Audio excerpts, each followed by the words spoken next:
इक़्तिदार ड्रामे में एक ही चीज़ को बार बार रिपीट किया जा रहा है। बेफजूल सीन दिखाए जा रहे हैं। मुझे समझ नहीं आती इस ड्रामे को आगे क्यों नहीं बढ़ा रहे, ख़त्म क्यों नहीं कर रहे। सिर्फ इसी वजह से कि ये बहुत ज़्यादा मकबूल हो गया, वो भी सिर्फ इस वजह से कि मेहरुन्निसा और शाहनवाज़ की जोड़ी को बहुत पसंद किया गया। लेकिन अब कहानी को इतना ज़्यादा बकवास कर दिया है कि नेक्स्ट एपिसोड का टीज़र देखकर तो गुस्सा ही आ गया। मुझे नहीं लगता किसी भी एपिसोड के टीज़र को देखकर मुझे इतना गुस्सा आया होगा। क्या अगली एपिसोड में क्या है? सिर्फ ये कि अमल शाहनवाज़ के सामने इस बात का इजहार करेगी कि मैं इलेक्शन में खड़ी हो रही हूँ और शाहनवाज़ इससे नाराज़ कि तुम ऐसा कैसे कर सकती हो। वहीं वो प्रेस कॉन्फ्रेंस कर लेती है, मीडिया में आकर लोगों को बता देती है कि मैं शाहनवाज़ के हलके से इसके मुखालिफ पार्टी के तौर पर इलेक्शन लड़ रही हूँ। और ये न्यूज़ जब शाहनवाज़ को पता चलती है तो जाहिर सी बात है गुस्सा आता है, इसे पहुँच जाता है अपने मामू के घर बात करने कि आप मेरे और मॉम के साथ ऐसा कैसे कर सकते हैं।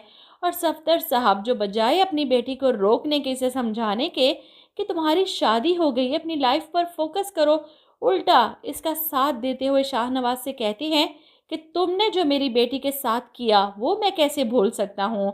हद हो गई, बेटी की शादी कर दी, इसको रुखसत कर दिया, लेकिन अभी भी शाहनवाज के धोखे को लेकर बैठे हैं। लकीर पीटने वाला हिसाब है इन दोनों बाप बेटी का। ऐसे में शाहनवाज सिर्फ एक बात करता है कि मेरे अगेंस्ट खड़ी होकर तुम सिर्फ अपना वक्त बर्बाद कर रही हो अमल। और अमल को भी एहसास है कि शायद वो गलत कर रही है, इसीलिए तो अपने शोहर के सामने इस बात का इजहार कर देती है कि मुझे लगता है शायद मैंने जज्बात में आकर गलत फैसला ले लिया है। वैसे तो अमल बड़ी बुरी लगी मुझे पूरे ड्रामे में, पैंट शर्ट पहन कर रखी, लेकिन जो ही मीडिया के सामने आकर प्रेस कॉन्फ्रेंस करती है, शलवार कमीज दुपट्टा ऐसे सर पे लेके बैठी है बनावटी बनकर।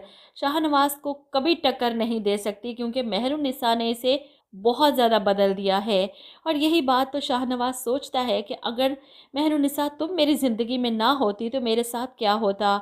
मेरी सोच भी वही आम सियासतदानों जैसी होती, मैं भी मफाद परस्त होता और फिर अपने मफाद के लिए किसी भी हद तक चला जाता। तुमने मेरी ज़िंदगी में आकर मेरी सोच बदल दी है। और इसी मस्बत सोच के साथ वो अपनी इलेक्शन कैंपेन चला रहा है और वही मेहरुन्निसा सोशल मीडिया के ज़रिए अपने शोहर का साथ दे रही है। जाहिर सी बात है शाहनवाज हीरो है, जीत तो इसी की दिखाई जाएगी।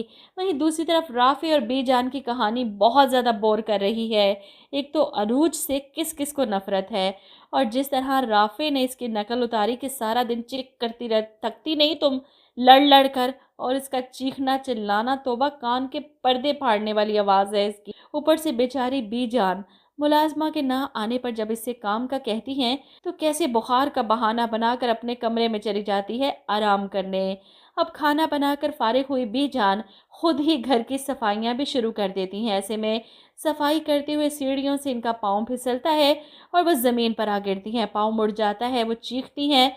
जब घर पर राफे एंटर होता है अपनी माँ को इस हाल में देखकर परेशान, इन्हें बेड पर बिठाता है, डॉक्टर को बुलाता है, जो पाँव के मसल्स फट जाने पर बीजान को मुकम्मल तौर पर रेस्ट देते हैं। और राफे भी अपनी माँ पर नाराज़ होता है, क्या ज़रूरत थी आपको सफाइयाँ करने की, हो जाती सफाई, तुम कहाँ थी अरूज, तुम कर देती। जिस पर अरूज फिर से बहाना बनाती है कि मेरे सर में तो शदीद दर्द था, मैं तो दवाई खाकर सो रही थी, मैंने बताया था बीजान को।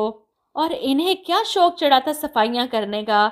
इसे तो ये टेंशन पड़ गई कि बीजान अगर बिस्तर पर आ गई तो वो खाने कैसे पकाएगी, घर का ख्याल कैसे करेगी। इसलिए तो इसकी और राफे की फिर से लड़ाइयाँ शुरू हो जाएंगी, क्योंकि अरूज तो कोई काम करना नहीं चाहती, ना ही बीजान का। इसलिए जब इसकी माँ बीजान की हालत का सुनकर इनकी अयादत करने आई हैं तो अपनी माँ से कहती है, अम्मी कोई चोट वोट नहीं लगी बीजान को, सारे बहाने हैं इनके ताकि काम ना करना पड़े। अरूज का किस्सा ख़त्म हो जाना चाहिए। अब पता नहीं क्यों इस मामले को भी इतना लटका कर रखा है। कोई और होता तो 1 मिनट में फारग करके घर से निकाल देता इस जैसी बीवी को।